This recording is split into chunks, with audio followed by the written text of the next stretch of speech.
নমস্কার বন্ধুরা, বং moms easy busy লাইফে আপনাদের সকলকে স্বাগত। আজকে বাচ্চাদের একদম ছোট ক্লাস থেকে 3 বছর বয়স থেকে 6 বছর বয়স অবধি পরপর গণিতে, অঙ্কে বা ম্যাথমেটিক্সে আপনারা কি কি শেখাবেন স্টেপ বাই স্টেপ আমি বলবো। সবার প্রথমেই 2 to 3 ইয়ার্সের বাচ্চারা যারা প্লে গ্রুপে আছে সেই সমস্ত বাচ্চাদের জন্য আমরা সবার প্রথমে কি শেখাই, নাম্বার রিকগনিশন, মানে নাম্বার চিনতে শেখা।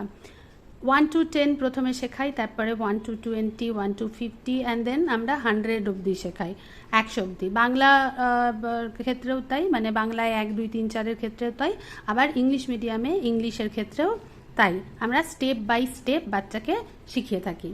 তো নাম্বার রিকগনিশনের জন্য যখন বাচ্চাকে আমরা প্রথম শেখাচ্ছি তখন তাদেরকে পরপর এক দিন এক একটা নাম্বার প্রথমে দেখিয়ে শেখাবো, যেমন ফ্ল্যাশ কার্ডের মাধ্যমে, বা নাম্বার গেম খেলতে পারেন বাচ্চাদের সাথে। আচ্ছা, এই যে ভিডিওতে আমি যে কথাগুলো বলবো প্রত্যেকটা স্টেপের জন্য যে ওয়ার্কশিটসগুলো আছে সেই ওয়ার্কশিটগুলো কিন্তু সব আমার চ্যানেলে আপনারা পেয়ে যাবেন।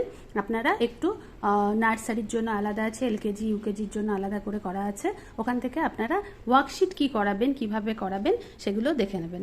তো ফ্ল্যাশ কার্ডস, নাম্বার গেমস ইত্যাদির মাধ্যমে আমরা সবার প্রথমে বাচ্চাকে নাম্বার চিনতে শেখাবো, মানে এটা যে 1, এটা যে 2, এটা যে 3, এই যে নাম্বারগুলো এগুলো যেন বাচ্চা দেখলে চিনতে পারে এবং দেখে বলতে পারে।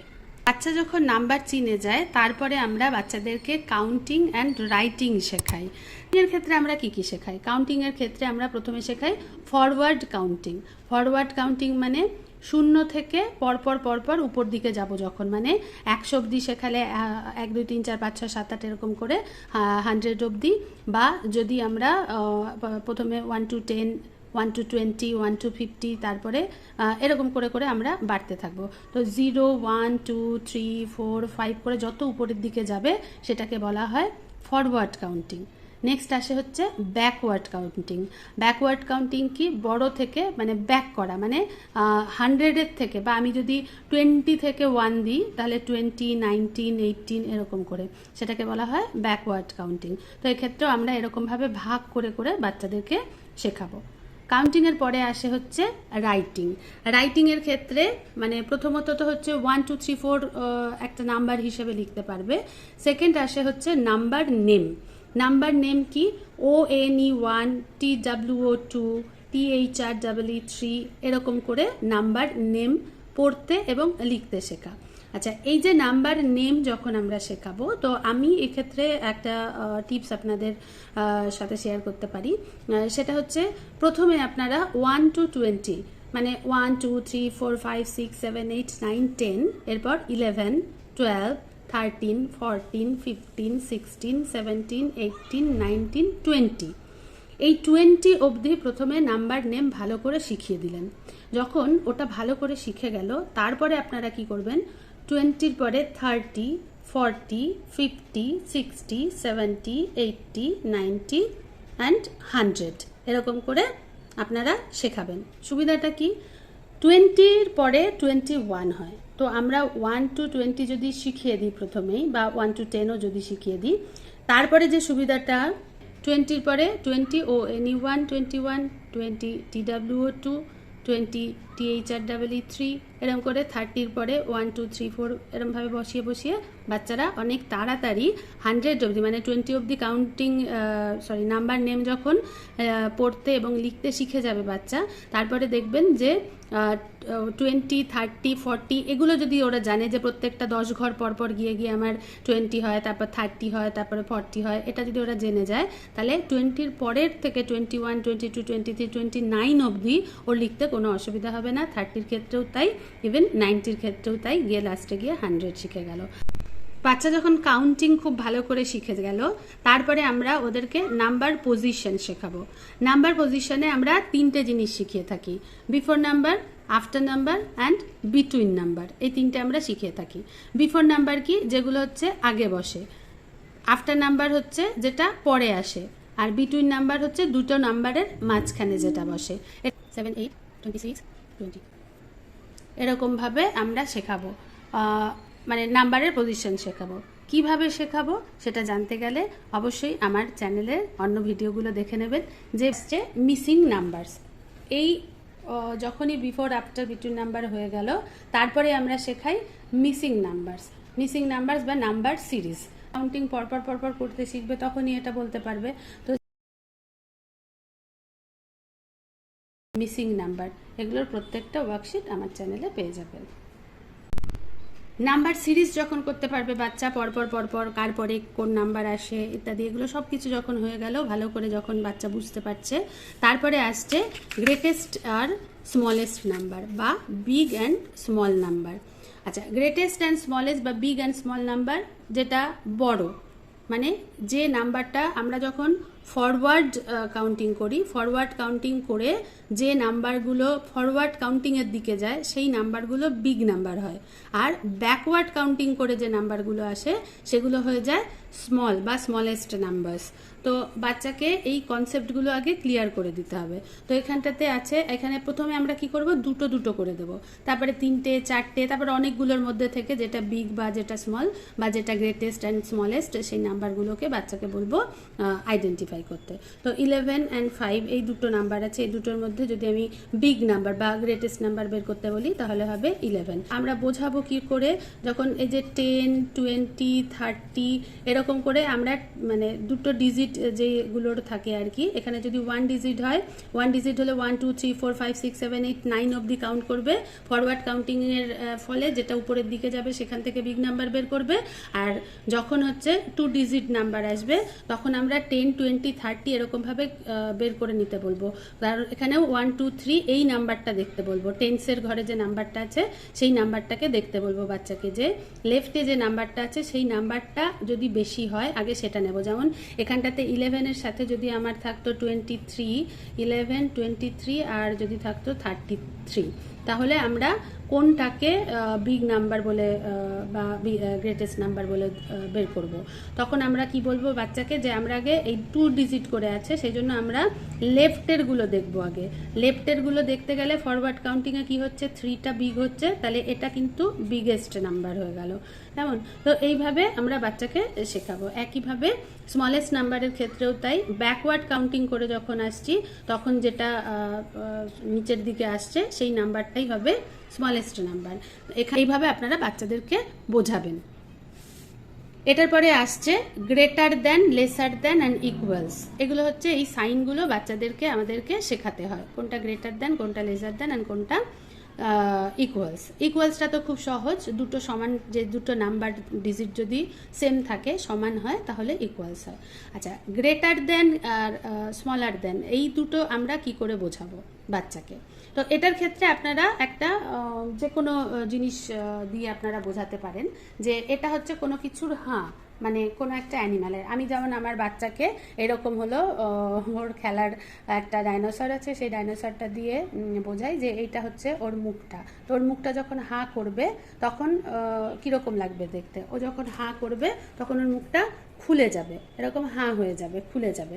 তো যখন বেশি জিনিস দেখবে কোনো প্রাণী তখন তার খেতে বেশি ইচ্ছা করবে, বেশি ভালো লাগবে। তো যখন হয়ে থাকবে তখন সে বেশির দিকে যাবে। বেশি কোন দিকে আছে, এখানে বেশি আছে, তাহলে তোমার ডাইনোসরটা কাকে খেতে চাইবে, দুটোকে খেতে চাইবে, যেহেতু এটা বেশি আছে তো তার মুখটা তখন এই দিকে খুলবে, তো খোলা আছে, তার মানে এইটা গ্রেটার আর এটা হলো স্মলার। তাহলে 9 and 50 মধ্যে কোনটাকে খেতে চাইবে, 15টা হলো বড় নাম্বার, তাহলে ওর মুখটা এই দিকে খুলে গেল, তাহলে কি হবে, 9 ইজ স্মলার দেন 15। এর জন্য এই মানে মুখ বন্ধ, আর বিগার দেন বা গ্রেটার দেনের জন্য হচ্ছে মুখ খোলা। ঠিক আছে, আমরা গ্রেটার দেন আর লেসার দেন বোঝাবো, এবং এটার জন্য যে ওয়ার্কশিটের আপনাদের দরকার হবে সেটা আমার চ্যানেলে পেয়ে যাবে। এরপরে আসছে ascending and descending order. Ascending and descending order কি, স্মল টু, অ্যাসেন্ডিং মানে স্মল টু বিগ, মানে ছোট থেকে বড়, আর ডিসেন্ডিং অর্ডার কোনটা, বিগ টু স্মল, বড়র থেকে যখন ছোটোর দিকে আসে তখন তাকে বলা হয় ডিসেন্ডিং অর্ডার। যেরকম এবার আমরা হচ্ছে নানা রকম ওয়ার্কশিটের মাধ্যমে বাচ্চাকে বোঝাবো। আচ্ছা, এখানটাতে যেরকম আছে 8, 3 and 6 এই 3টে নাম্বার আছে, তার মানে স্মল টু বিগ আমি অ্যাসেন্ডিং অর্ডারে লিখতে বলছি বাচ্চাকে, তাহলে আমাকে স্মল টু বিগ লিখতে হবে। তো সবার আগে আমি স্মল কোড নাম্বারটা 3 এটাকে আইডেন্টিফাই করব অ্যান্ড কেটে দেব, কেটে দিয়ে এখানটাতে বসাবো। এরপরের ছোট নাম্বার কোনটা? এইটা, তাহলে এইটাকে কেটে দেব, এখানে বসাবো। তারপরে ছোট নাম্বার কোনটা? এইটা। তারপরে মানে ছোট বা লাস্ট নাম্বার কোনটা? এইটা। তো 3, 6, 8 এইভাবে স্মল টু বিগ অ্যাসেন্ডিং অর্ডারে লিখবে। একইভাবে ডিসেন্ডিং অর্ডারের ক্ষেত্রে big to small. Big number কোনটা? এইটা। কাটবে এখানে। কেন কাটতে হবে? যদি না কাটে তাহলে ওদের মনে থাকবে না, তাই এটাকে আপনারা মাথায় রাখবেন। যখন আপনারা অ্যাসেন্ডিং অর্ডার আর ডিসেন্ডিং অর্ডার শেখাবেন বাচ্চাকে, তখন যেটা যেটা মানে যেভাবে করতে হয়, বড় থেকে ছোট বা ছোট থেকে বড়, আগে ছোট থেকে বড় হলে আগে ছোট নাম্বার একটা একটা করে, সব থেকে ছোট নাম্বার কোনটা সেটাকে বের করে কেটে দেবে, আদারওয়াইজ ভুল করবে। তো এই জিনিসগুলো মনে রাখবেন। লিখি টেন্স অ্যান্ড ওয়ান্স, মানে একক, দশক, শতক, এরকম করে। দশক অবধি মানে একক আর দশক, ওয়ান্স অ্যান্ড টেন্স, এই অবধি আমরা ইউকেজি, মানে আমি যে বয়সটার কথা এখানে বলেছি 4 to 6 ইয়ার্স, তো 6 ইয়ার্সে গিয়ে বা মানে 5 to 6 ইয়ার্সে গিয়ে আমরা মোটামুটি এলকেজি এবং ইউকেজি দুটো ক্ষেত্রেই আমরা টেন্স অ্যান্ড ওয়ান্স এই অবধি শিখিয়ে থাকি, মানে দশক অবধি শিখিয়ে থাকি। তো যাই হোক, যেভাবে টেন্স অ্যান্ড ওয়ান্স শেখাতে হয় এটার উপর একটা ফুল ভিডিও আছে আমার, ওটা আপনারা দেখে নেবেন।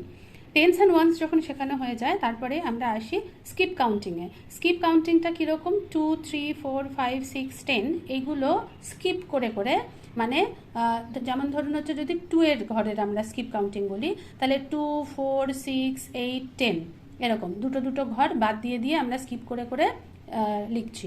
সেরকম 3 এর ক্ষেত্রেও তাই, 3, 6, 9, 12, 15 এরকমভাবে 5, 6, 10 অবধি আমরা স্কিপ কাউন্টিং করিয়ে থাকি ইউকেজিতে। সমস্ত কিছু যখন হয়ে গেল, তারপর আমরা বাচ্চাদেরকে শেখাই অ্যাডিশন আর সাবট্রাকশন। অ্যাডিশন আর সাবট্রাকশনের ক্ষেত্রে প্রথমে আমরা কিছু অবজেক্টস দিয়ে শেখাই, যে দুটো পেন আছে আর দুটো পেন যোগ হলো, অ্যাড হলো, তাহলে কটা হলো?